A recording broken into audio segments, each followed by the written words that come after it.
omukulembeze w'enkya tuba tukubaganya ebirowoozo ku nsonga ezigenda mu maaso politically, socially, economically, sakati n'ensonga endala eziba zitambula mu maaso. Abenjenje ebitambudde okwanjulira programu eno Simagana Forex Stars muzzukulu wa Katongole nga bulijjo tuba n'omukukunavu muzzukulu wa Katongole tulina omukukunavu Tamale Mironde. Nze ndi mutaani wa Yohana ne Mmole. Teweddira nsooka kwero si wano ogenda kwero si 5 kale nange naligambe mutabani wa Sessazi Siraajo nembeewuunya lwaki towaana jjajjawe yazaala kitaawe amazani basajja subi eze nkobole bino ebintu bajja kunsiba kuba kati sissa tozirikira ku stage ku set ebintu byammwe bino ate nga biri commanded okubanga nze munnange n'ebizibu bibiri nze nazaalibwa nga sissa sissa ne bwe mbeera ewaka ne bwe nali mwana muto nali seebikka. That's one. Ekyokubiri nti simanyi gambuutusi era wagamba wano nze kasajambala gambuutusi zinvugira mugundi kati mwenna kamwambale nze nsigalewo nga gwatete webise nabuja kwanika mwenna mwambadde kubanga nguze buli kamu natumya okwebbeeyi ne bugaana enyindo nezigaana kakati nalenga nti ate kano nga ndabyeko kino tekasobola okukola era enyindo ziganye okusa atulaba eggwanga lya Uganda awo kati wetwatwese naddala ku nsonga yokulaba nga twegoma wamu n'okwekuuma ekirwadde kya COVID-19 ekyagenda maaso n'okubanga nti kyegiriisa ng'ekigottentula amawanga agatali gamu. Parliament olunaku olw'ejjo bakubaganyiza ebirowoozo era ku nsonga za masiki eno nga bakulembeze okusinziira ku minisita omubeezi avunaanyizibwa ku nsonga z'ebyobulamu munda mu ggwanga lya Uganda omukyala Kadushi yabadde nata alambika engeri masiki zino zigenda okuba nga ate zikolebwamu zigenda kukolebwa zitya wabula babadde okubaganya ebirowoozo era bakaba Parliament ab'enjawulo bavuddeyo ne bawakanya enteekateeka babuuza medical stores ba national medical stores bategedde ensonga ezigenda maaso banedda mukulu Tamale. Let me tell you tubuuza kiki ekiteekeddwa okukolebwa kanabadde nga waliwo okubaganya ebirowoozo nabagamba ekintu kimu tikasita pulezidenti afumba ekintu kitambula kasita akireeta mu public nga kifa kati Parliament ekifu kyafudde okuteeta mu Parliament tebaawula security tebaawula saving of lives and business. The moment you look at everything in terms of money oba ofudde ani kasebe kibanga kirimu okutambula mitendera gya ssente kitegeeza nti Parliament eteekeddwa kikubaganyako ebirowoozo balwanira deals. Why do you have a monopoly? Yes, even if the president did not come back to clarify monopoly njikiriza why mwaddira akawunga what are your track records the mafia gang mwaddira akawunga kaponye n'ebijanja n'ebiteekamu amayinja to age aponye out moteekemu Mandela. That's what you do. Because these businessmen lack a business acumenship. Nti nze mirundi sinza kukwata muntu ne musiba. Come and we argue and I defeat you with my own ideas. That's Museveni. Kakati bano batunulidde night batunulidde kati abaka Parliament babawadde ssente buli company yabawadde ssente mu kiyuze akasema webuza lwaki night this is not negotiable kuba tebali ku security is omanyimwe mu Uganda muli bubi nnyo teri nsi mutali higher purchase teri okujja ku Uganda. Tamale okiriza ku nsonga y'okuvuganya mu business PPDA lwaki tebayise emitendera gya PPDA mukubaganya mukulaba nga business obusiru you have non-educated people in the Parliament who are hired like mercenaries. We are talking about a disease. If we are talking about a disease, we don't invite everybody to supply. Okay, but chibanga to fighting a disease. Tulaba nti national medical stores yandibadde jjiramu nayo nvundu. You see these people, the MPs, your politicians, their problem. Me, I don't contradict myself. National Drug Authority is rotten. Bajibaka eddagala lyayo nerumba pharmacies mbwe eddagala lyaffe sikuba omutayimba omutwe come in my pharmacy nkwasa omutwe kati wano teyeetaagisa kukolagana ku nsonga z'ebyobulamu emergency babbyabo they lost their credibility long ago. National Security Fund stinks like a Malwa toilet Malwa tulini Tamale. Yes, buno bulwadde tetuyinza kudya babbi batamivu. Tulaba nti bwe twali ku nsonga y'ebijanjaalo twakubira omulanga aba National Bureau of Standards bajje mu eyekola kati ate lwaki tuteete bannaffe abamanyi ku nsonga z'ebyobulamu. It requires the army to come and distribute emmere and you talk about other people. Even mask tuwalinge majje mask zibeere wa muntu omu ku bantu emiliyoni 4 mu ggwanga. Jukira omukulembeze yagambye improve capacity kubanga sina miliyoni ezo. You see obwongo bwammwe banayinza embasaasira. Me I laugh at you. Bwompe tuyine kye tuyita recurrent expenditure. Recurrent expenditure means nti bwe nyongeza omusaala gwo situuka mu kkubo n'engumenyawo. Recurrent expenditure. This is why nti baba bajuwenga abasomesa mu bongeze emisaala bali emitwalo 14 bw'obongera emitwalo 5 bongeza sente mmeka ku mitwalo 16 bongeze emitwalo 5 and this is recurrent nti buli mwezi ojja kuba okikola ki okisasula. Kakati buli gwe wawadde emmere tewamuwadde nti alimye tewamuwadde nti omuyisa mu mataba tewamuwadde nti kamuwe emmere. As long as that person, that family is still under lockdown, it must get food. Therefore, a sensible person would calculate nti emmere gye nabawadde ya nnaku mmeka because you must be a constant supplier. Obwongo tebuliiyo bwe gajja mu Kampala tumumaze gye wava kati akawunga kaweddeyo. You must be a constant supplier. Naye obwongo tebayina. Obwongo bayina bwambaata. Because no, ati kakati nkubulira. Even this one, these are disposable things, which means don't calculate as if night is going to do an assignment and go away. There will be obwononeko obukola ki ng'abaana batambula bakola ki, so there must be a constant supply. Improve the machines in night. Improve the machines in National Bureau of Standards because this is a recurrent expenditure. Obwongo tebayina parliament. If you have a stupid head and you go to parliament with a stupid head, you will leave parliament with a stupid head. If you go to a toilet without a toilet paper, you ease yourself and you come back with what you went with. Mukulu mirundi betulaba nti night ati galwanira business. No. You see how many people have died. We are fighting a disease. Even if we get from one source, what does it mean? One source means we can detect we can kubanga Uganda tubadde bwetu nti mulimu obubbi mulimu gundi kamadosi mulimu panado mulimu ani mulimu counter gundi kakati katufune nze nali agadde ne president beyakomye disappointed me nadde njagala position eri eya one source tutegeere this is not business obanga business ya gundi baje kujjeka ya masikisi gendo kamale nyanya kati awo tuba tu contradicting n'ekyo mukyala Amelia Kyambale kyagamba build Uganda by Uganda kati ani company ndala bazwe no this is a disease. Do you buy guns? Buli company wano mu Uganda egule mundu tujitume etugulire mundu labish kati obanansa bade batandise okukoleza ndebe ne bannaffe wana abamu nga bayineze bambadde lwakera wesiba ku kino n'obuveera naki. We must maintain one standard. This is health. It is health. Tujye ku source emu kati give these people machines night bijiwe machines ziri faster. Give a monopoly to night. This is health. Olaba akawunga kaponye gwaponye omumanyi sabiki kamba olaba aponye omumanyi omanyi nanyini aponye bagamba nti erimu abanene naye olaba mugiteeka mu akawunga ate nga family member yataddemu akawunga ali sente ku mandera. And can we trust so many people?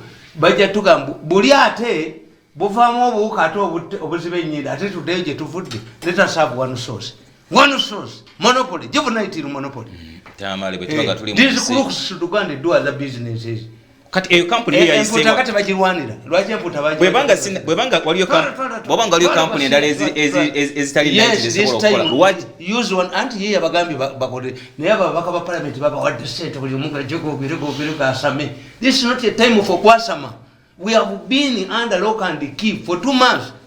Therefore anything that bring bwezibanga mask mukulu mirundi bwezibanga mask zezitusibye okubanga abantu bakyali mu lockdown Naitiro ina capacity okukola obungi bwa mask ezetagisolo nako. Are we arguing about a human being that can have 4 eyes? We are arguing about a machine that can be digested. Get a faster machine, but get from one source. How long will it take? How long will you take to resurrect it if you die today? Answer. So you rather let us wait. Abantu babere mu lockdown. President yakiralifying yaje mu bana bali naki yagala balamulete mumulete bibye kusirwe mumulete feke wamu ne muje kutubulira encha nti ezimu the same fools will come up and say the some of these masks are not fit for human wound. Benyine nga bebazeteredde nze mbadde ndi musajja mukulu. I've written much. Kigundo omugenzi wa Grand Bank yegattane Buganda n'abafera ne bagula grain mirrors. Grain mirrors nga yekola top breads yekola kiyekola. Kigundo deliberately yaleeta engano etali fit for human consumption n'agituuse mu Mombasa n'agula aba Uganda Revenue Authority ne batagikiriyalinga najja naga nti engano yaffe yavundidde e Mombasa. I've been here, I know how Ugandans behave. If you allow everybody to supply masks which has a connection with the health, era nabagamba nti nze omusajja gwempe ekitiibwa mu Uganda ne bamumbuulira nti ye jenani jenogunde jenani go ekitiibwa omusajja gwensinga okukitiibwa badde manye President Museveni Uganda. President Museveni ate simukompeyalingako yasukka mbala. Yes. Bamuhita jenani ya akulia enterprises z'amagye to find a country like Uganda that produces bullets nga tegajjudde mu bantu ngenda kasongola tebagabbayo. That is a man go ekitiibwa naye nti mukube sente nga ne fake money mwali nti sente zikubira wano mu Uganda. I know things that I can do and I know things that I cannot do. That's why nze nganye emirimu gya gavumenti mingi nembaga nti obwongo bwange awo tebukolawo nja kukwata omuntu ettaayi kuba neemanyi mu byobufuzi batugamba first know yourself and your political value and commercial value olyoka olamuze.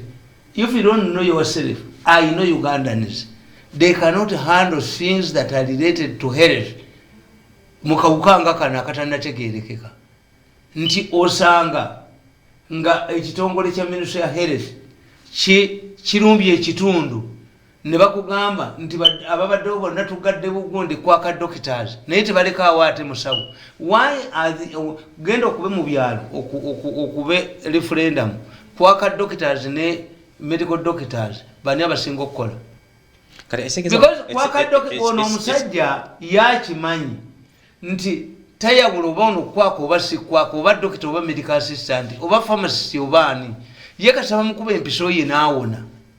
Kakati government buli comes in a problem nti mwekasamu yola kwaka doctors ne mutalekaawo doctor mutuufu abantu ne bafa bakyawa government. Nabagambye wano nagonzi nabuza abana ba doctor nembaga nti Kamagulo mumanyi Kamagulo waliwo akaweke bakaita Kamagulo kata abakadde Kamala kati ako buli gosanga omukadde mulungi yebasa omukazi aba yadduse Kamagulo mbuka simanyi bayina Kamagulo simanyi oba ne Kamapala kakati Kamagulo amaanyi galina ne bwobanga walwala sukaali ne bwobanga olina pressure Kamagulo yakumagula naye ate bwoba omulamu ennaku ezi nga weesiba ttawulo kakati babantu babulijjo mukulu mirundi anti nkubulira nti health you must be very careful. Lubiri ebirala byonna bya Kamagulo bibeerewo gwattira mu loogi yakola ki webaziika Kamagulo. Okimanyi nti wano mu Uganda mulimu negodi Viagra yakolebwa kanisa ya Bungereza to get money. Why? Abasajja bangi mu Europe olwa winter nakibali important tebakola lubalula takola kakati naye Viagra oyina kumufuna wa medical doctor nga amaze okupima pressure yo. Wano mu Uganda mulimu Viagra wali bamusekula basekula Viagra ne bamuwa omuntu nti lubalala. Yes, that's why I see yafiridde mu loogi bamusanze afiridde mu loogi akabala ko kaddoka buddusi kakati we should not handle ebyo tubadde tubikiriza but this is a unique disease. Kitegeza mweno system. This is a unique disease. We must be sure that whoever handles anything related to this tafanana nga wa mmere. Medical store bagobye mu kintu kino ekyamasi bahundu UNBS yebejja mu kintu kino eriwa ab'omutindo anti ab'omutindo kubanga bamaze tutegeera omanyika nkubuli ekitukola obubi mu mawanga galala gaffe ge tuyina ekizibu ki nti si buli dokita nti amanyi virus kituufu waliwo ba doctors aba specializing mu viruses kakati the problem is nti virus how often does it occur nti ono omusajja yakola coronavirus Magola Dr. Magola ya specialinga mu viruses ali makere bali bakuba noti mubbi n'omutera kadaka namugya nange ne mulwanirira nnyo yangamba ekintu amawanga kigakolera ku Museveni kye yabuuka yangamba nti virus kasitogireka nekwata abantu bangi efa yokka. Why is it that Tanzania itakola bitu wakola eri constant ku bitano ate fe tulinya in fact ku bitano mwenda ni ate Kenya bagadde obukyagenda mu maaso ya change ya tulimba bwoba ina abalwadde 10 nosibula ka 5 osigaza bameka asigala 5 ate bwe wajja yabala batano obeera wa meka 10 batano oba 5 batano kakati bana aba ministry ya health bakwata abamuli ne baba wa sente nti bo nego basibudde bakyamubala nti gyali ate bamuteeka mu victims abadde bakwatibwa ate lwakito salako gwe kyotamanyi nti abakazi babye naye Museveni yabakubira. Let me tell you nti bana kye bakola mu health buli muntu yenna gwe bayina gwe balabirira ina akabuka akabuka asasulirwako $10,000 buli lunaku. That's why they increase the more interested kasitaba ulira ye yafunye ngalabine zidduka kubanga olubategedde bafunyeyo $5,000 era segeza buli mulwadde ze sente yensonga ki mu kabijjanga ebyagala friend to me nti omusajja weruzira abadde alwana abasibe bafulume afune ku buweerero for the first time oli bamuyita Jeno Mugira oyo muweekira akoma masasi omusajja omulala gwesobola okuweekira mu bibire bya COVID-19 omusajja weruzira. The public relations office of Luzira came out na joining a team. Why? The man saw it as a preventive measure. How do we not allow, how do we prevent an influx of prisoners into Luzira, into our prisons?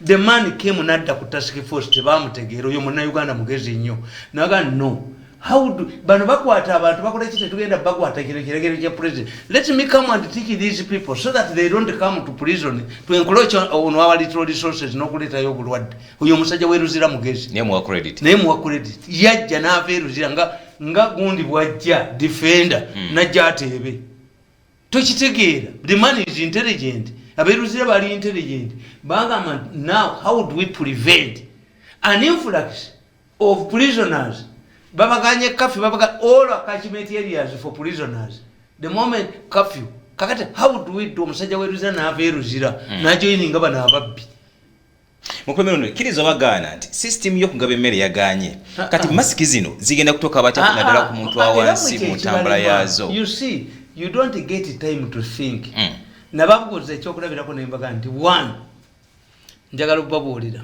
nembaga nti wese kanolya tubuulire nabagamba genda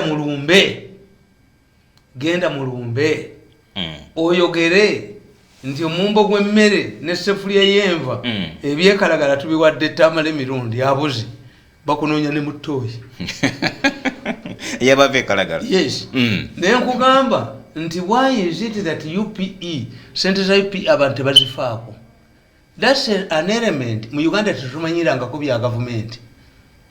Era mu Uganda basajja bakulu myaka gya 5 waliwo kye tuyita Uganda Company.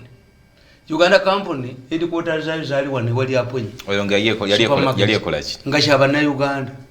Era omuganda yakugamba nga nti oyo no munyo gwanga oguyita kwa Uganda Company. Uganda is not value national issues. Products from Uganda Company, we are not Uganda Company, all of us. Ate ne Nigeria. Nigeria bosoma katabo no longer at ease kitaiwa Obiamboza have they given a job have they the Nigerians used to refer their central government as they their role was to steal from it as much as possible kati abantu ba Uganda tebamanyira bya government that's why anero suwanu chairperson itamanyi tizino sente z'abaana ba UPE ze babba ne batasoma abasomesa ne batasomesa zize because it does not come directly from kakati kankubuulize eyo emmere mugizanyidde mu lwansonga wano Museveni yategeera nti emmere ejja kubaleetera bw'agyogerako egenda kutabula kiri Uganda cannot die from hunger ajja kubasiba bagaba emmere ajja kubasiba emmere yegaanya akimanyi tu ne tujja tufuna nti olumbe lw'omwavu oba omusajja omugezi ayagala okubba emmere mu lumbe nga yaguze bitono aleka woteri yo ku kyalo nekola people have alternatives have seen non-government organizations distributing food which means government lost monopoly over food there are people who came in to give food ekitegeeza kati mwe kyemunoonya ababbi kyebabanoonyeza ababbi baagala alternative sente zebabadde okugula bazibbe okitegedde kwe kyegamba mafia bwekola mafia is looking for an alternative a confusion to prevent government from pinpointing where did you how many masks do you buy from Nigeria omubbi ababbi babala ekyokubiri if we link kyogamba kino President Museveni yakikoze kwebalamba mafia kuyingira mu system eyo kakati mwe temwategedde kambabuulire ekyama mwe temwategedde President Museveni yayisa ababbi bamafia atwena bako kontebe bwe yabadde agenda okwogera babba ez'amasannyalaze zibali bubi nnyo omusajja wa bano ababbi bano oyo ntunulya minisitule oyo ow'amasannyalaze akwateko oyo omusajja MD ayagala mujjawo obujulizi bwonna bufe obule bwabalumiriza dati gwe minisita gweze nkulabula gwe bw'otaveko oyo omusajja ajja kuleetera ekizibu namugwanya yagudde kakati president bwe yabadde tannayogera luli olwasoose kulwokumeka ku Monday ababbi yabasibidde mu kisenge najja n'ayogera naddayo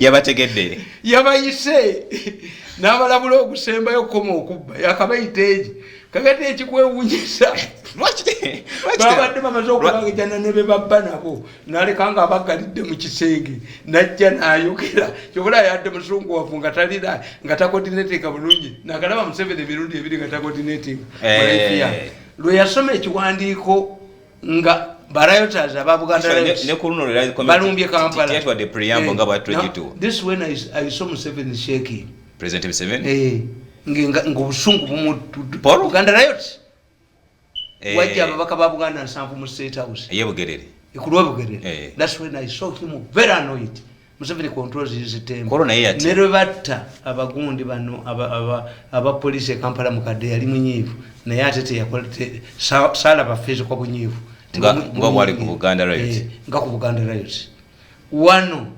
yabadde bit confused lwaki ababbi yabayise n'abagalira mu lumu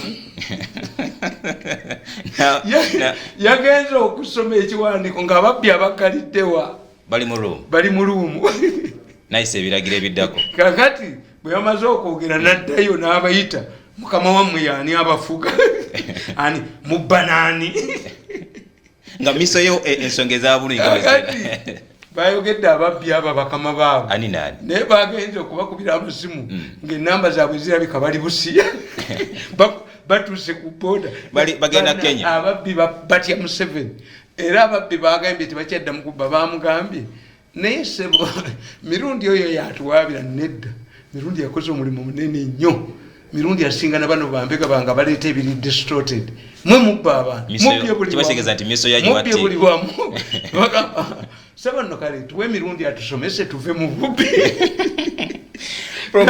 omukulembeze w'ekyalo mbabuulira Uganda will be different Museveni is going to be different these mafia groups are going to reform really yabagalidde olaba oba mafia kugambye yabagalidde babuza naye ono mukazi womukampala ono namugwanya ono atawanya abatakisi atawanya ababodaboda yali luddawa babadde batwala namugwanya mu ttayi ate nga bayogedde n'omukulembeze okusinziira ku Peter Kawuju bagamba nti mugenda kuddamu kubeera motoka nkadde mu kibuga Kampala.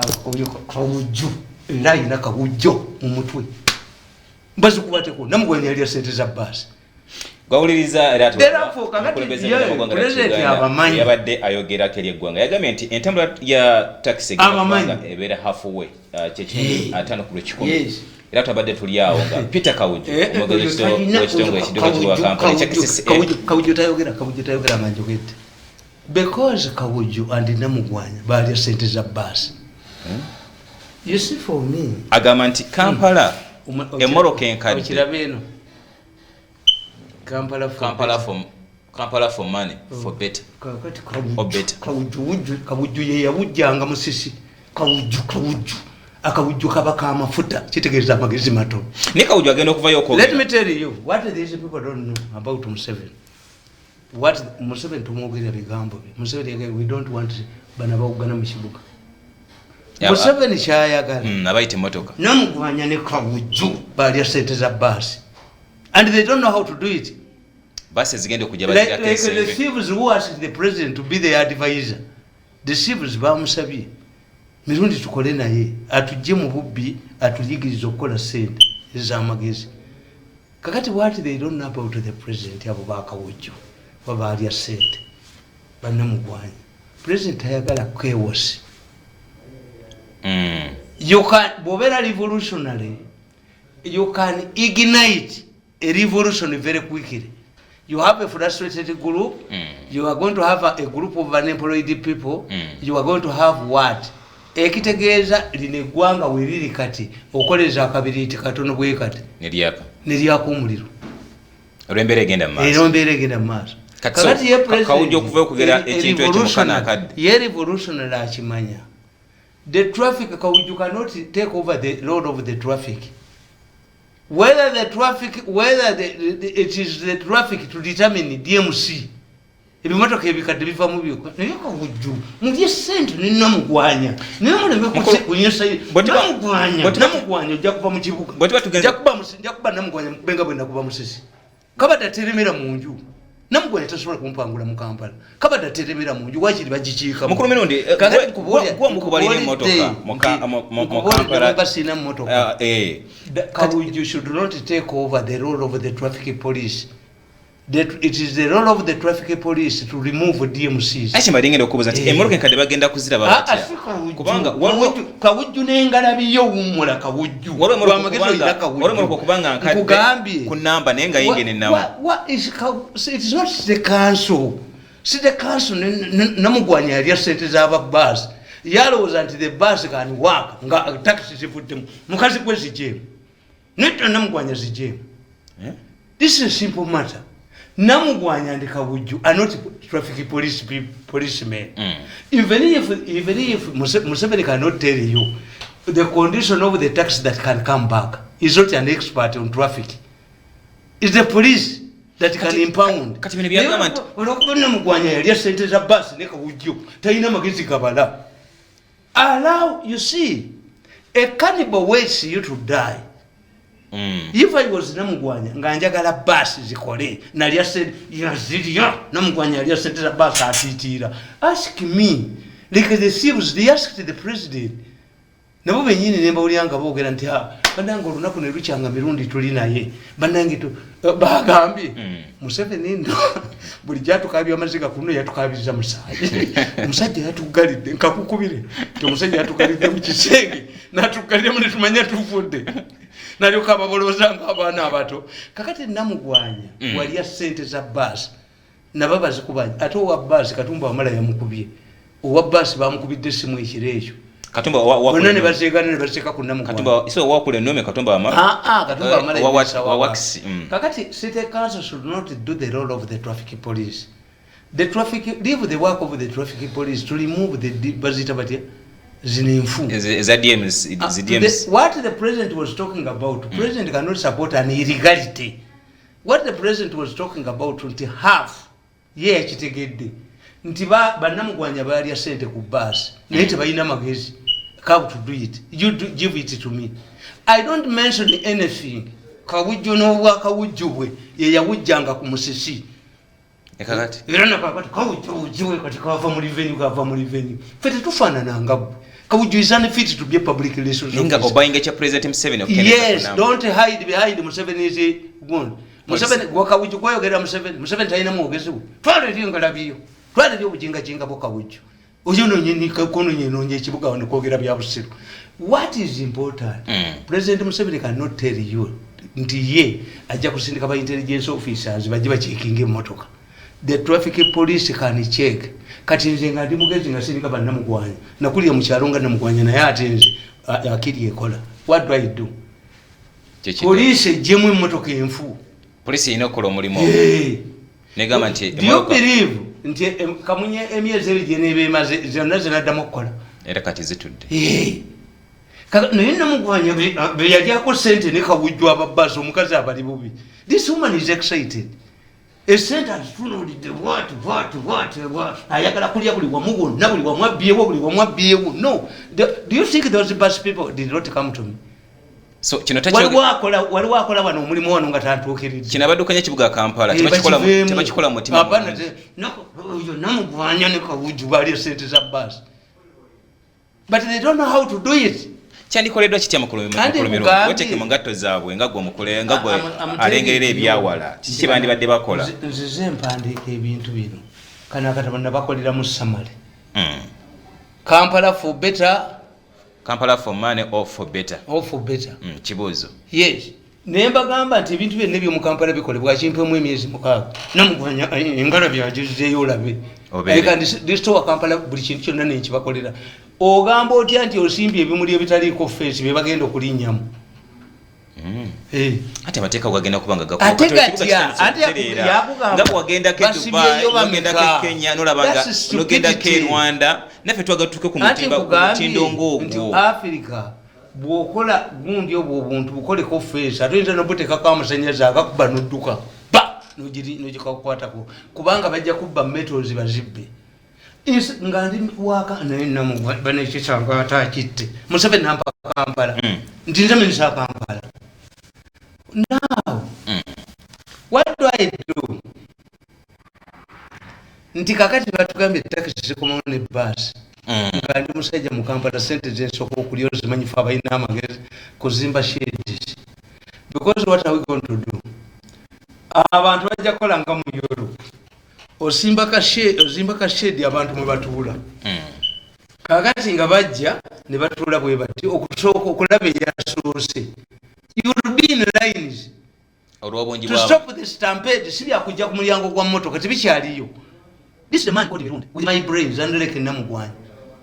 Wani badde okola ka shed wonna mu Kampala wonna abantu batuula bwe bati basi taxi zirina paaka mwagitwala. Emmotoka n'egyeyimirira bweti.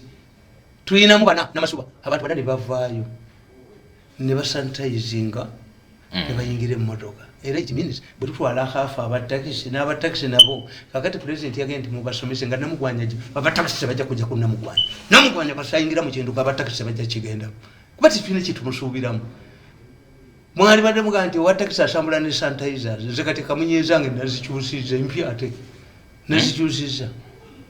Kati that defined kasanze malokulya nti nizo za longolu zina future kasamalo kulya nti zina future.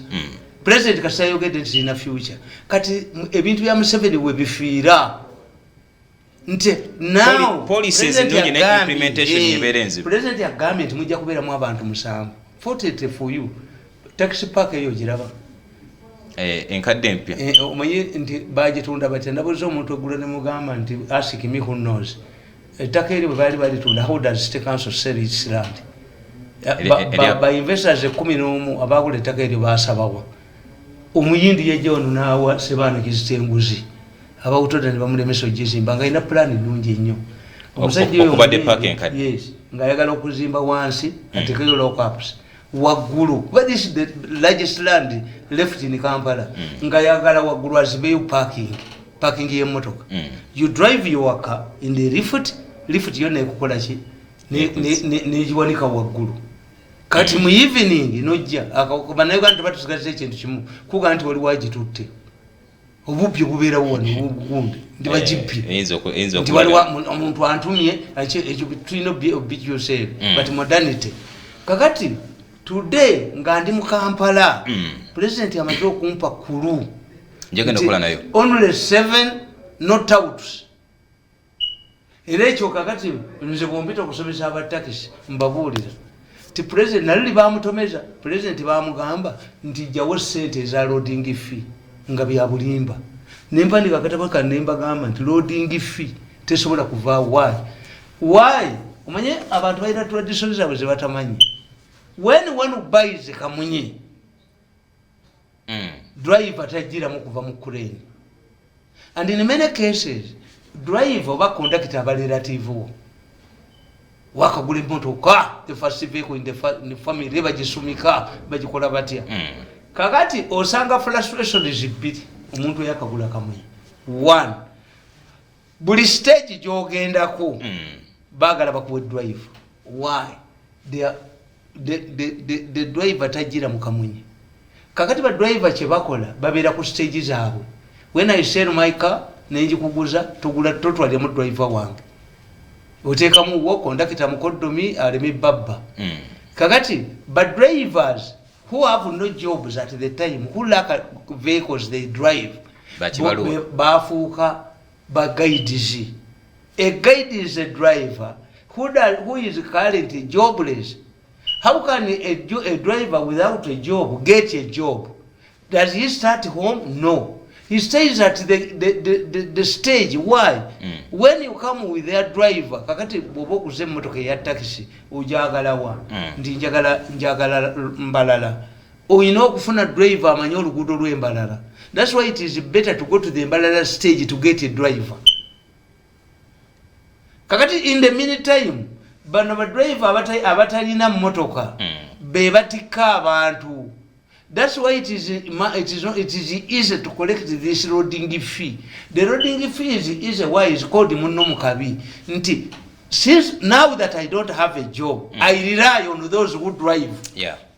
Kakati president wagamba abantu babirundi ebiri waliwo bugana akavuka kawugania ku mmotoka akazi kubebiko akazi kubago bwotaka sasula mbwa abantu bago bwotaka sasula gayine emisumali katte mmotoka kwa yensonga yemo ku mirundi this era do we need those associations to ultra tuchabeta society ya muti mujimanjo bulana bagamba nti you lack the only person ategere gwanga lino mu 7 how I'm telling you kakati obango janti batawutu tebetagisa nga nemukujja abagole mu kidala mufunyeyo bani look at the current imbaga waliwo nsimanyi n'abagemi bajolibo waliwo simanyi jolibo buno bufuluma butinga buzina n'omugole all of this basente they have created the embaga has expanded to accommodate because they are jobless tibaina okunyumisa ekintu kakati soko tunulira ali kulole waggulu omusajja ali kulole emino gy'amatooka agikuula kongolaba ettooke mbuba muwakkuula unaatunda emyera najja kugundi kuki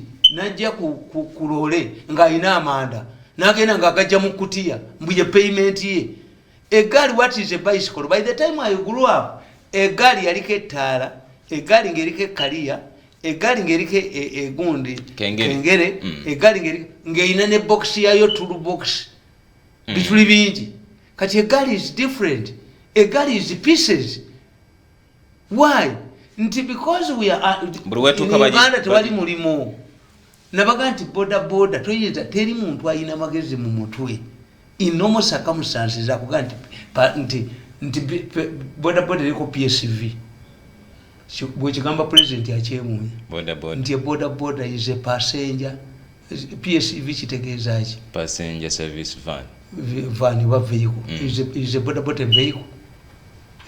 Does Museveni know that boda is from solo gwemmotoka nti is officially licensed by Ministry of Works yoyo mukuna kakati yankubuuza insurance eri ku boda ani agiria. That's why when Mirundi tells you solve this problem, one, you allow the police to do its work. If the police emotoka enfuzo nezigobye abapoliisi balaba nti eremeddwa okukola obwayo bayinza okubanga balaba nti poliisi tennaba okubanga esobola kubanga etuukiriza kyeteekeddwa okukola nga bali sulo ko bokugamba nti aka tuyingire mu nsonga zino njakukawa naye namugwanya siyinza muwa namugwanya ali ajja kukawa mukulu Kawuju akawuju sobola. Do you know that I don't know Kawuju? I've never seen him physically. Really? It is nothing that there is nothing that can attract me to Kawuju. Mulimba public relations officer be police speaking go wamakomera. To me to talk to Kawuju for what? Aina ensonga zaabwe. Tayina. Kubanga byagere. Bana yeye nyini Kawuju to be believing iramu. And why should city council do the work of the traffic police? It should be the president has made it clear. Ntukuba abakazi ku road blocker omukazi bamuga no. Museveni has soldiers in Central Africa, in Equatorial Guinea, in Somalia. Is he there? In Congo. The commanders, the field commanders are there, but the must are there to the core of UPDF. Naye wali ku road block omuserikale omukazi ali ku road blocker nolaba mukazi munna agenda okuzaala nga bamutadde ku boda boda ne bakuba emigo ng'olaba. What type of women are these? Women emancipation, women gender. We wouldn't be seeing any woman dying on her way to hospital because these are women. We have female police officers. Road blocks. What was their purpose? Abakazi katonda yabakola nti omukazi baba agenda okuzaalira mu taxi bajja mu leesu ne bazingawo bwe bati. Aleme kunama. You have female police officers dressed in white wound. Atene yo uniform yajiba wanaye yakola bobe. Bwoba osoma obwamalaya prostitution. Omukazi bw'aba yambadde white ate agandingula amupiwa ngambadde white ate tongula white ya prostitution olotongula ebera bw'aba jarred visited this week in Malaysia. A police woman aina kuba virgin. Malaysia police mukazi omukazi aina kuba virgin. Anti abasajja bajja kumukwana be even the 60s nga mujjewe ebyobusiru byamwe bya gender. A police woman to marry had to get clearance from the Inspector General of Police. Never mujja ba matembe bani. When do you become concerned about human rights, women rights? Mukanya kana bankuba ne bamukulula matembe did not make a noise. Never bakwata yungu ready made noise because tribalism. What's the difference between mukanya kana no tribe? The difference is tribe.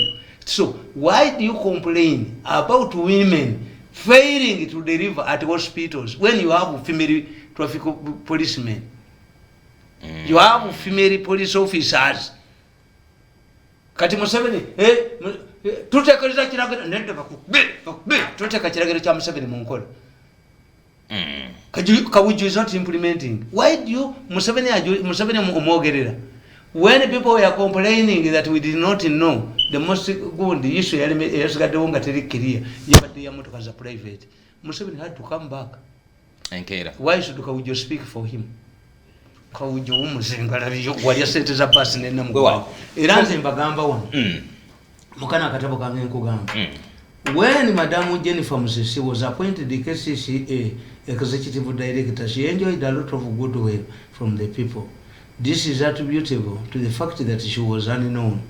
People's expectations were high, thinking she would be above the old city wrangles and the chronic thieves.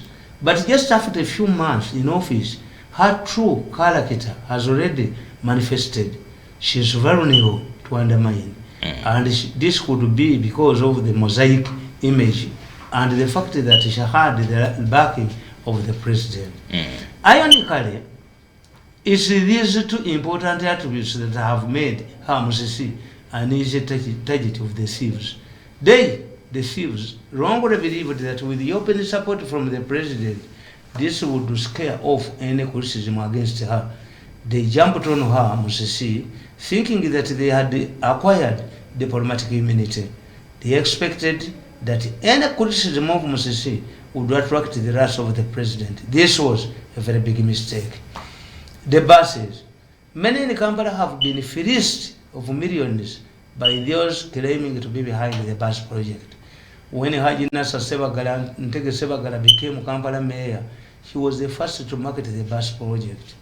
An office for this purpose was established in the city council chambers to hoodwink the public, booked the newspaper, picked a picture of a bus from the internet, and splashed it on its cover page. In other related gimmicks, Sebagala hired a new Mawingo bus and toured Kampala claiming the first bunch of his fleet had arrived. Many people were victims of this scam, and suspecting younger men paid recruitment fees ranging between 700,000 to 1 million for bus conductors and drivers respectively. Those behind the scam were giving ultimatums to Utoda that they had no future in Kampala. I was therefore surprised to hear Madame Musisi. I'm not surprised for Namugwani. I was surprised, not in Namugwani, and Kawuju. I was therefore surprised to hear Madame Musisi speaking the same language the conmen have been using. This undermines her reputation and credibility. Secondly, the names circulating as being behind the bus project and the same odd cliques in all Uganda's corruption scandals, further denting Madame Musisi's image. People who thrive,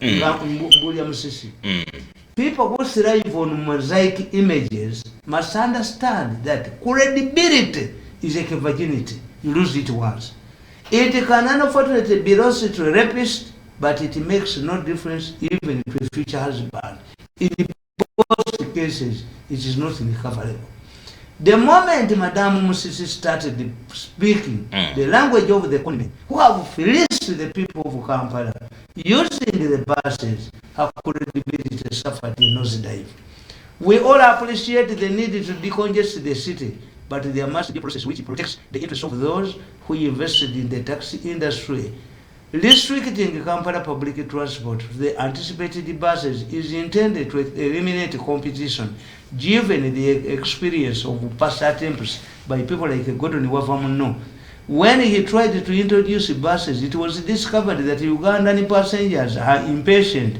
They do not want to chew long and wait for hours. This is why those behind the project, the buses, wish to eliminate taxis for good. Secondly, why buses? Why not other alternatives like train services? Therefore, it is obvious that this bus initiative is the first one Musisi.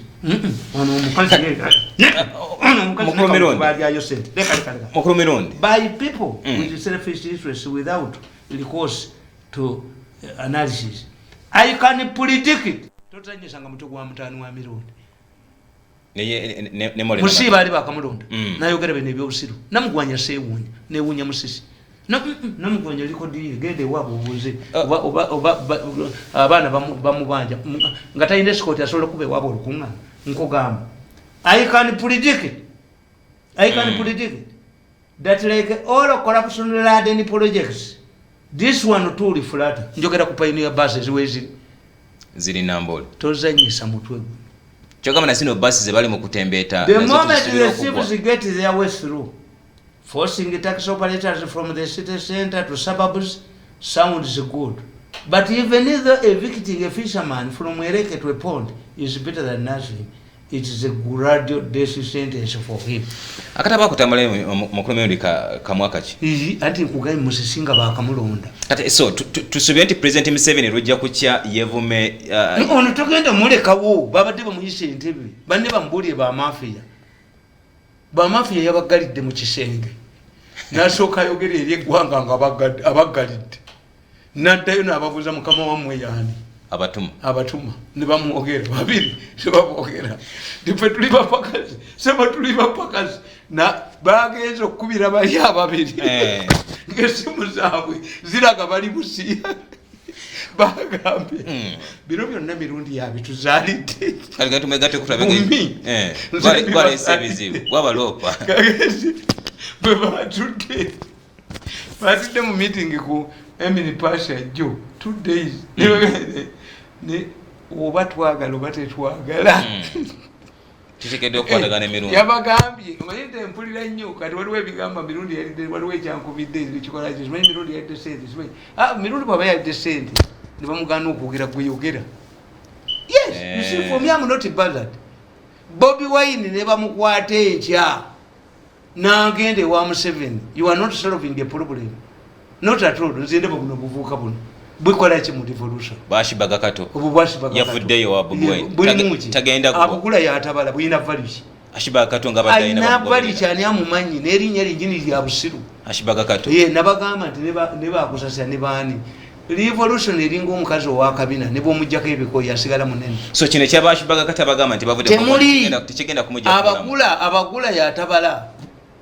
Nti you can only deny people leadership. Nga leadership mu Uganda today ne bwogamba olwaleero nti besi yakulosinze naddayo mwenaale mugoba ofiirwa nti in the process kakati Bobby Wine yaleeta abagwagwa bangi nti balowooza simple gundi that's why babatutte nnyo kubanga nogamba nalabye omusajja nga agamba president amaze okwogera ku fulufiga ng'asoma gundi kakati nkunoonya kakati okubeera ne president abo abatasoma nabadde n'omukulembeze w'eggwanga very important abatasoma. What about me who spoke for him for 14 years? Did I bust? Did I bust? So benebagamba nti Ashibaga Katoro wa Bobby Wine. Why? The cause. That's what Museveni sees. Nti banamugwanya balizoninga ngabo bagundi. The issue is nti kanti wewekweka as government. Let the traffic police deal with the vehicles. Ye Museveni yayogedde ekigambo kimu bayina kuba musanvu half. Abasabaze. Museveni tosobola mubuuza nti ng'emmotoka efaanana etya. Ebyo bya police, that is not his way. Yamaze okiyisa police egende mazo. Program kakati namugwanya is the worst minister of Kampala. Is the worst. Tetufunangako omuntu alinga ekitongole ensimbi z'abakozi kimanyiddwanga NSSF oba kyagenda maaso okubanga ate ensonga bagala abantu akasente kabwe naddala mu mbeera enegenda mu maaso. Ekyo kya busiru. Omukulu Richard Byalugaba ayogererwa Kakamba tayogera. Toyogera Byalugaba Kakamba. Agamba nti beetaaga okukyusa mu Act 222 ekyasibya ssente z'abakozi. N'agamba nti ababaka ba Parliament balemeddwa okuba nga baleeta NSSF Amendment Bill. Tuyinza kukkiriza abasajja abo ba mafia bagezi nnyo. This is why they fear me. The mafia? The mafias fear me. Nabawulidde nga bagamba President yatulagidde tugende tumwetondere. The president yabalagidde banneetondere. Kyogamba na kino kirimu ba mafia mu mirundi. Mafia balawala nnyo. Mafia ekutte buli wamu buli. Mwe kyemutamanyi nawandika akatabo kange nti how gundi President Museveni lwakimba mafia tabategeera. Abadde abamanyi nti bwe naye nga tamanyi nkola yaabwe. Katagenda abayiga. A mafia invokes Museveni's name. This stupid man called Kawuju. He invokes Museveni as if Museveni who addressed the other day yakyogedeko Kawuju kyayogera. We talk to him. Kakana mukazi gwe. Kawuju kakanako. Museveni is there. Lubali w'omukulu tasamiriro. Kawuju kakanya ku mutwe. Mukulu mirundi. Bakadde baffe bakitafa abakolera. Look.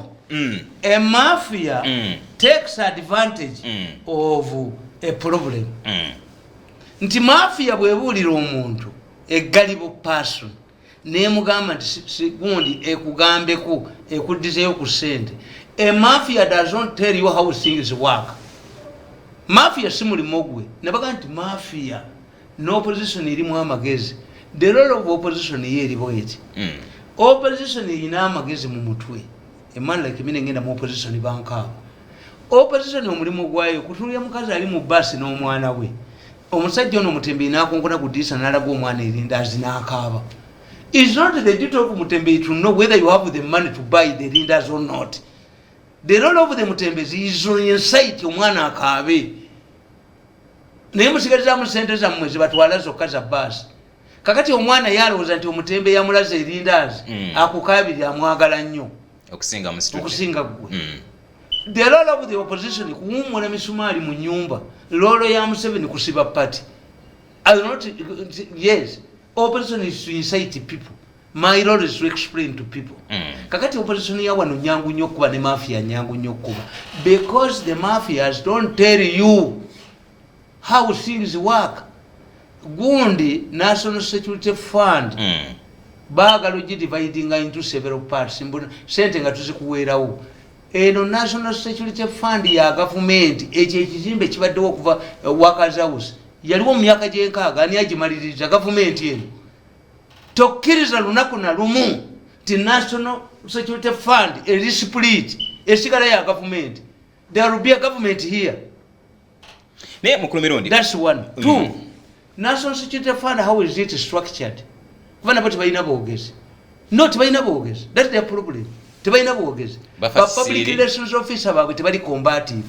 Tibasoma combative. These are they write press releases. Choga mwene mbira kati chibata wanya. Yes. Chekitawanya parliament temuli mu combative. They are diplomats.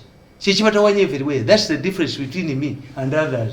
Nze nasoma combative journalism nkukwata fire brigade. Parliament eterekane NSS. Anti nkubuulira tikakati gwe tebakubuulira ono mutembeeyi lwakakamba ne banne ababye eggwanga lino. They use the same good thing.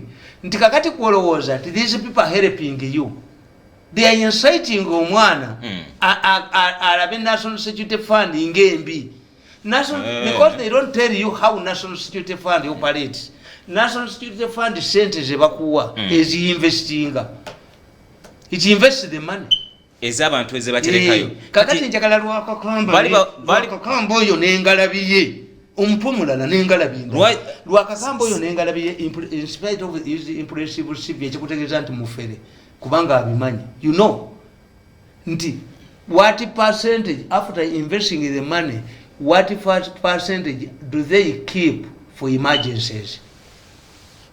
Ngene mbera mwetuli sente bazi investinga the same babanga bazi investinga rudda we bazi investinga nanyini nsimbi bala body emanyiwe bazi investinga teziriyo ya ate baziteekawo batya kakati kimitiriyo namwe bannamawuli bane mujemba somese abamuli mutuswaza nnyo nagambye ejjo gundi bwe tubeera ku NPS singati wali musiraamu nga tunywa mwenge nga tuli wa mawuli wali badde mubisi nnyo abamuli muli babisi ekigambo n'okigamba haji yes muli babisi nawe uli mubisi ntimiteriyo because you don't know how National Security Fund operates. When you are going to talk about a topic you can't read Jinonya, how does it operate? Yensonga laki tukuleta kunyore ngako tamali kwese kanolia yensonga laki tukuleta anti bajereka anti bano bantya lwaki nti nkugambye nti ngandi musajja mugezi mu city council sente ziyingidde kubanga ababasi n'abaki beetaga stages bugundi bu stage obulimu ku consensus ko yawa mulwana yabuteekamu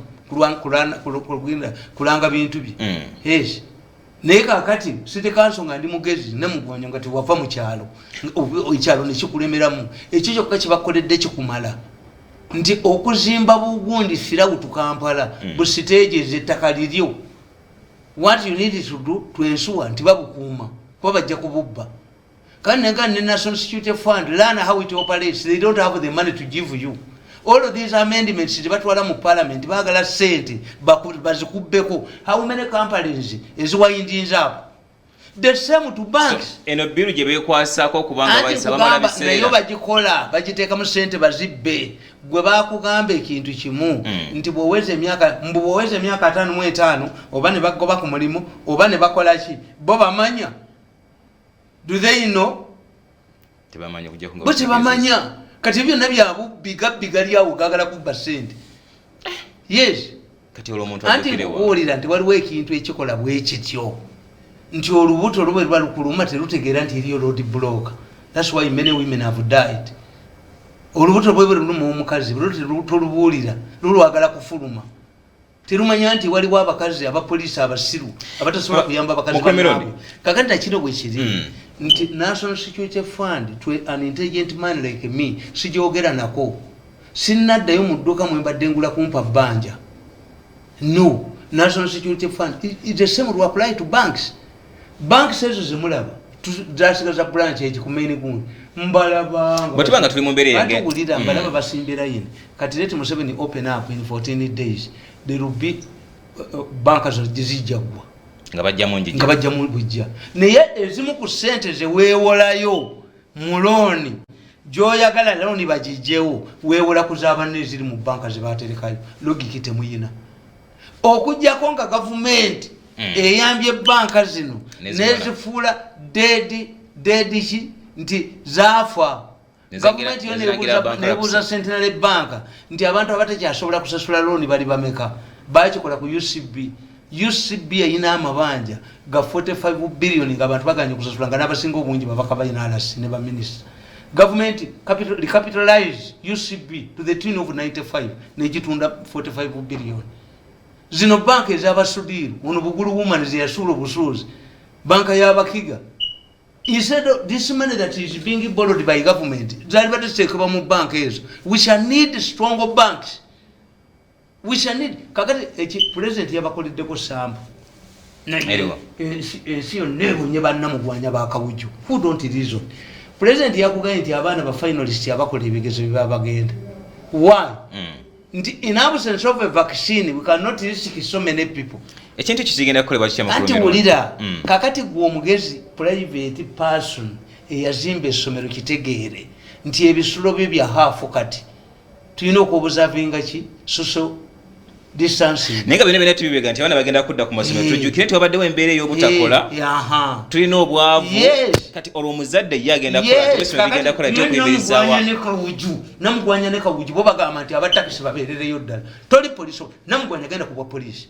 Waliwo omusajja ku mulembe gwa Amini yamusanga nga ya gate man namusanga ku gate Amini n'agenda kulambula factory nga manager taliwo yamugamba jangu nambuze factory gwajje ku gate namulambuza factory namugamba kufudde manager kati gwina amagezi namugamba gwina amagezi beera manager but the man was used to the gate.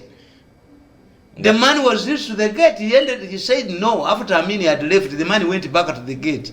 Yetamanyibwa manager gatabutegeera kakati bannamugwanya people like namugwanya ne kawujju bamanyira gate babo webintu ebatasobola let be a police woman ani abalonda abere mu police akwate mmotoka ani abalonda naye katuli ngoli minister tojja kukola mulimu gwa traffic.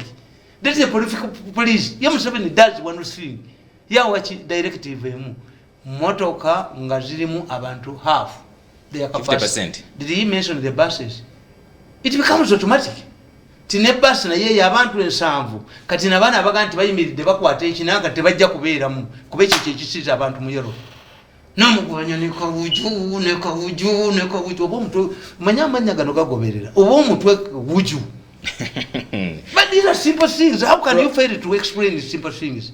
Nti lwakakamba an educated man bakanga musajja oli abawe ssente bakanga wa National Security Fund abawe money ezitaliyo nti Sudiru oba banka abo abaana bamugamba mafia yagamba Sudiru mbwe embaga ya Sudiru yasudde embaga ya mwala we yasudde banka nga the Bugulu Woman is protected. Kyobola bantu tosobola kana baka Bobi Wine nakawandika dde sinema kulaba mwaka era ne nkutegeeza nti Bobi Wine ayina ebizibu tava mu political party ya amaanyi muyimbi ajja kuleeta abayimbi badduke bono okulaba ne president nga ayogera ku gondi ku full figure kibamalira afererawo sika nti full figure afera kusasira advisor ekibina mukulu mirundi mwavu ye group ya yani ye group very excited peasant mentality. The president has mentioned my name about excitement ufunyechi na kusasulia school fees. I enumerated the problem of full figure my daughter full figure mugezi have followed up that woman amukiriza nti mugezi ayina okubanga avuma. Yes kubanga okuvuma kitegeeza nti gwe tolina secretaries mu cap board yo ne kalisha yafa abaganda totukiriza no kuvuma gye kiri ate kyavaawa ti oyo muvumi mujerezi muvuzi ne byavuma full figure si birungi yanti si birungi ki lwaki mwe temumwanukuza muliro kakati ebyo ba Bobi Wine ne biteekako challenges of Bobi Wine 2017 nenkuwandikira kano nti Brain White kano nawandika mukwano go Brain White nawandika no nze sikama nti mukwano gwange nawandika ku Brain White nempandika ku gundi kwani ku gundi ku mbuga eskembuga crucified for my money for my wealth nimba buli bakabushinga bebamuliko n'abavuka b'emango batonda ebintu obujulizo bwasinga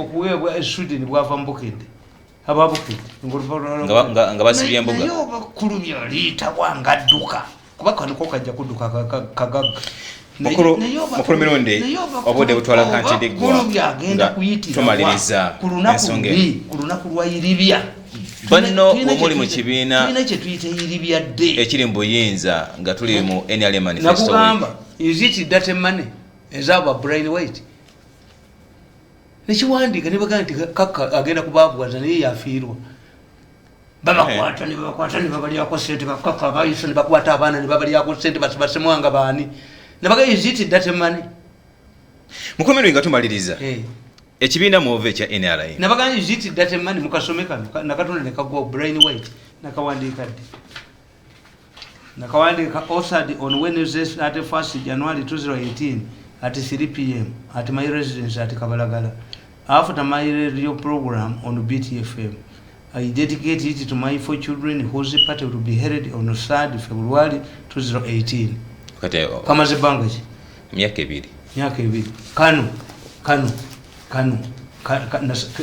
is a summary of this invisible wound nakawandika dde for the future will exonerate me dated 19th July 2012 tuzanyisa mutwe gwe myaka 8 Kanu aka Bobi Wine nga mubuli mbagamba Bobi Wine alisa abantu kubaka akati tubululi gondi yazze wange ani mayinja nanga abanfera bamba yadde 10 era gwoyinza okunyamba kati nemugamba mayinja akaba mayinja namugamba ate muloka je twalaba ziri zimpengoni nti government yonna bwogivuma ne bwaba musajja omukazi na munyabonye emyaka 16 oba 2 kati lave gwawo nensigala kukumubonereza oba kumulaba ku bulabe kasitogenda nokkiriza ate n'okomawo teri relationship alunfuuka mufere ebitongole bya bwannannyini sako ne bya gavumenti byafunye amabaluwa okuva eri ebitongole bigenda maaso n'okukunganya ensimbi mu task force ya covid okalaba kano nga baagala okusalako abakozi God bless you completed on Sunday 23rd July 2017 at my residence at Zana okiraba kana aka Bobi Wine 2017 myaka 3 kati tetunza mukulumiro nga tumaliriza ebyo tebiriyo Katongole the chairman was just proposing era kyaganiddwa ekyomutwalo gumu ye kyaganiddwa ne president mu president yakutte ku musala this was a proposal but what I'm telling you Katongole is in a serious akakachiko kali mu serious problems task force Katongole did not understand the mafia tadaba kwategeera yaita bamanyi ateka omubiri omanyi bwe bagonze previous day nga president anayogera bayagadde to preempt his speech ne bakulaga sente ze bakolekitinze ne bakulaga nga bwe bagenda okuzimba testing era okusinzira ku Ruth Nankabirwa waliwo bagenda kulaga accountability minister ne bagamba prime minister agenda kulaga accountability prime minister si nanyini kakiiko ko Nankabirwa naye muliku Nankabirwa does not reason akakiiko tekakola accountability wa prime minister akakiiko kakola accountability wa Museveni knowledge is knowledge. It doesn't matter how big you are. Knowledge is like a mosquito. It's like a disease. A mosquito kills more people than an elephant. Akakiiko ako tekakola accountability wa prime minister. Akakiiko bakanonya kabiramu. Akakiiko account Nankabirwa mubuuze ani asayininga ku account eyana. Ask Nankabirwa in parliament. She should tell you the signatories on this account. Great award yabadde abuuza minister Katuchu kudduka badduka akakiiko kakola accountability wa Museveni si mu parliament. Nankabirwa like an envelope. That committee was set up by the president, not under any law. atagenda kujja asome know accountability what is he going to read? The committee is not supposed to spend money. Nankabirwa don't panic. The parliament Kadaga should not allow Nankabirwa. They are running away. The president told these people, I told you what? In his press conference, in his address to the nation, Museveni was clear. So, minister, Madam Ruth Nankabirwa. Who is Nankabirwa? Nankabirwa kola prime minister's office. Why not Okulutu? Bagala Nankabirwa mamazo kulia said. This committee is accountable to Museveni. He set it on himself. Tumuleka kudduka muleka Nankabirwa mu parliament. Why are you panicking Nankabirwa? Yabadde addamu kibuuzo kya Madam Bet Award. This committee was not put up by an act of parliament and therefore cannot account to parliament. It cannot even be audited by the auditor general. takimanyi kifuwi kati kyosoma embalirira kibeera kifu Museveni yenna nnyini kakiiko ako they don't babadde baddusenga babbye mbusimanyi emmotoka 10 twaziguze twagulidde emmotoka district oyina bidding did you bid who told you to select those type of cars twazimbye ekifo Museveni yakyogedde yabeebazizza they were not allowed to spend but the money did not come from government how much money that you got from the supplement that went to the task committee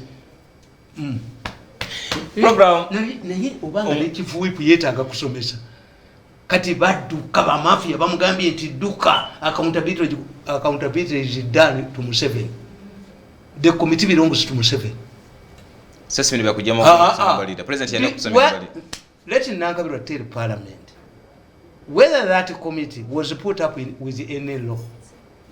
2, it was an initiative of the president. The second point is their money audited by parliament? Is it audited by the auditor general? No. Because you can only audit what came from government. Parliament has not allocated the money, and there are 2 committees. The Katongole committee is different from the Icheru committee.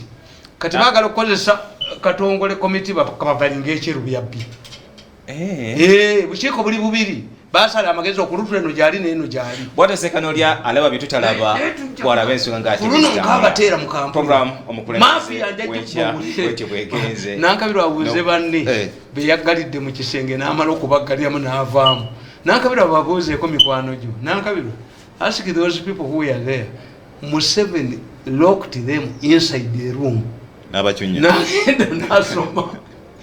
Nga bakabanga bukoko nakubona ababuuza mulimu ne professor Mulamba nakubona ababuuza nti ani mukama wammwe mu bubbi wano program omukulembeze w'ekya bayogedde bakama baabo ng'essimu ziraga bali busiya ku boda program bwe tubegenze siba bulungi indate weraba